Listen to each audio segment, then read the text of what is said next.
of discrimination and retaliation at the CFPB and the CFPB Management Culture.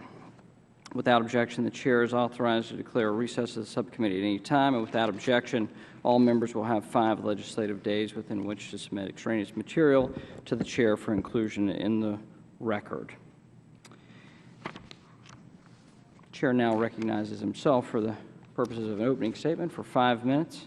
This afternoon, our subcommittee meets to continue our investigations into allegations of discrimination and retaliation at the CFPB.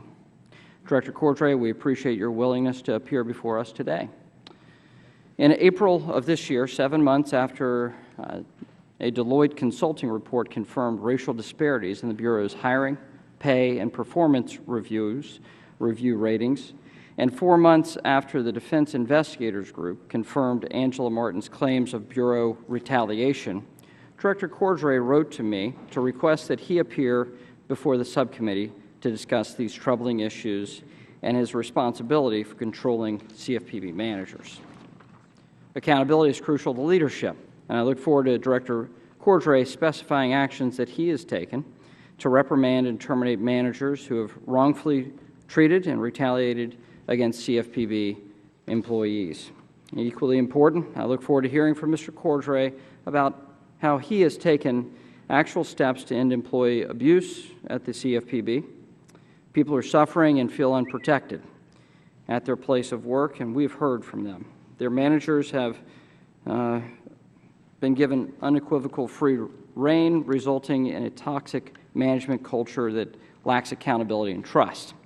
Employees fear speaking out, and they fear asserting their rights lest they suffer reprisals and retaliations. This must change. I think we all agree about that.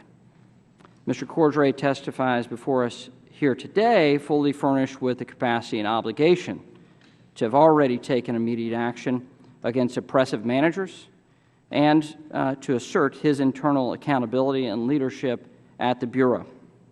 Anything less than this is an abdication of the Director's responsibility to the Bureau and its employees. Like Director Cordray, I've heard firsthand about the unsafe culture within the Bureau. In fact, since the subcommittee opened its investigation into allegations of discrimination and retaliation at the Bureau, no fewer than 32 employees have come forward about their maltreatment. These 32 brave leaders have come forward to do what's right, to protect their colleagues who suffer. And they have stood up even in the face of retribution from their managers if they were found out. And what do you think these employees are telling us, Mr. Cordray? They tell us that other people are being harmed. They're being harmed. It's not disparate impact. It's about individual cases of discrimination and retaliation. It's evident that the Bureau's problems run deeper than a manager's treatment of any one Angela Martin, Ali Naragi, or Kevin Williams. The problems are much larger than some modifications to a performance management system.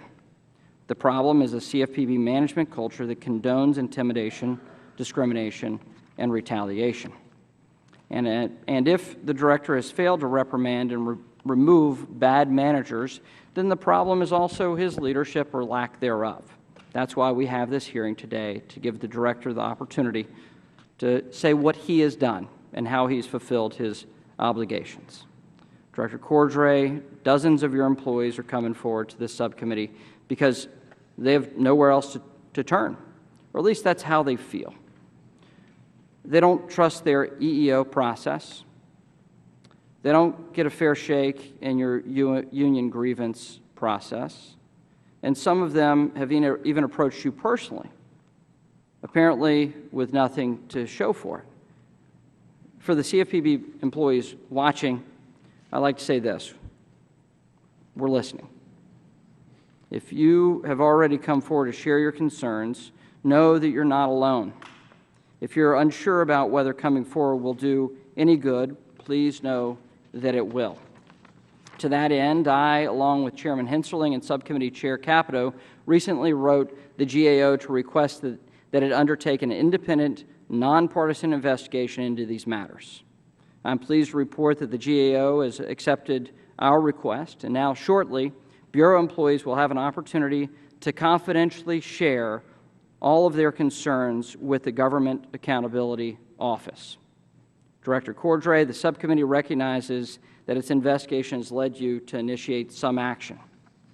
However, changing employee ratings, topping off pay, hiring consultants, and holding listening sessions around the office does nothing to hold your managers accountable, and so they are wholly inadequate. I'm not interested in hearing about the bureaucratic ways that the Bureau is papering over the real problem. We need action. We need results. Like you wrote to me in April, Director Cordray, you said, in essence, you're ultimately responsible for the Bureau's management. And that's why you've agreed to come forward and to tell and give your response. So today, I'm interested in hearing about the actual steps you've taken, personally, to protect your employees and end the Bureau's management culture of intimidation and retaliation. I'll now yield to the distinguished ranking member, Mr. Green of Texas, for 5 minutes. Thank you, Mr. Chairman. Thank you for appearing today, Mr. Cordray.